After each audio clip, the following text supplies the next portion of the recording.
All right, 81 our high, 43 degrees our low temperature, which happens to be the same temperatures as we were yesterday. Stephanie, can you loosen this thing up? I'm a little boxed in here. Pretty close to, and then tilt down a little. There we go. Now we're talking.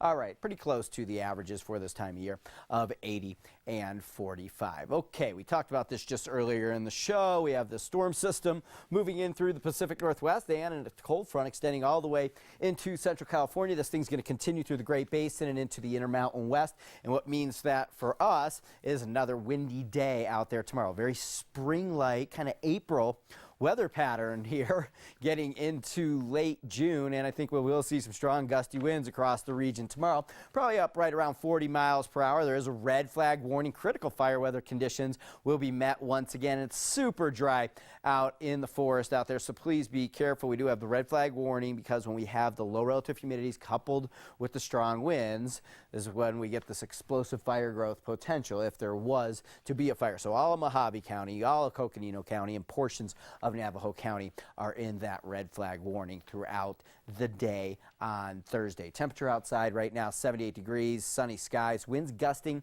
to 26 miles per hour. The winds will calm down as they usually do overnight tonight. Sunset at 7:45. We'll go clear, calm, and cool with temperatures in the mid 40s for us here in Flagstaff overnight tonight. Tomorrow is the red flag warning day, forecasting 80 degrees. Friday, the wind will subside quickly and will be just a few degrees cooler behind that cold front. It'd be very hard to even tell that we've cooled down because it'll just be a couple degrees. Okay, so here's the Thursday windy temperatures. 95 in Sedona, 90 in Tuba City, Winslow 94. Going to be pretty windy out there in the Little Colorado River Valley. Also up on the reservation, we could see some blowing dust issues.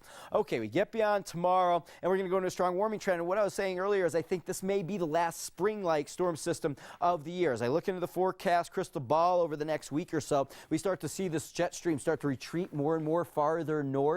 It will be a hot weekend. I think we go into a very big-time warming trend getting into the weekend, and as we get into early next week, some of the hottest temperatures of the year are due for us, but then high pressure does start to build over here in the Four Corners region. We'll start to try to see that monsoon moisture try to start to make its way in as we get into late next week. And I think next week as we make our way through the forecast, we'll definitely be talking about some southerly surges of moisture and hopefully some rain. So that's just what we'll be talking about in about a week. In the meantime here, it's dry all the way through the extended forecast. And you see that warming trend I was talking about getting into early next week. We're up in the mid upper 80s here in Flagstaff, and it keeps on going up beyond Monday. I think as we get into mid next week, we're going to be approaching the 90-degree mark in Flagstaff, which we haven't hit yet this year, but getting to be that time of year. And for you in Sedona, you haven't really hit triple digits either, but I think that's coming for you at the end of the forecast as well. But we do have a dangerously windy day tomorrow, so you know, everybody never gets old to say be careful out there because